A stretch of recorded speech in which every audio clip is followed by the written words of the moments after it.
Livia surprizohet nga baba i premton se nuk do të ish banorja Big Brother VIP 4 Livia ishte një ditë më parë e ftuar në një emision ku foli për gëtimin e saj në këtë reality show dhe jo vetëm.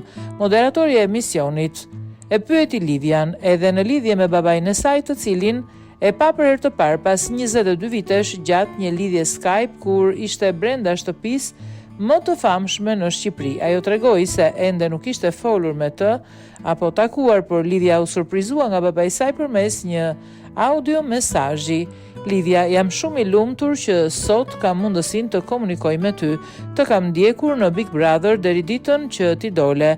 Më ke bërë shumë krenar. Ti nuk arritë të fitosh Big Brotherin, por ke fituar më shumë se kaq. Dhe njësoj si ti, kam fituar edhe unë. Kemi fituar më në fund njëri tjetrin dhe nuk besoj se ka fitore më të madhe se kjo. Nga ky moment do të fitojmë kohën e humbur, nuk është kur vonë. Komunikimi jon pas 22 vitesh ka qenë vërtet emocionues për mua, ndoshta nuk mund t'i kem shprehur mjaftueshëm ato që ndjeja, por atë natë zemra gati më doli nga vendi. Sot jam i lumtur për ty, për ne i lumtur se nuk do të ndahemi më. Të premtoj se ti e ke të hapur derën e zemrës time, por edhe të shtëpisë.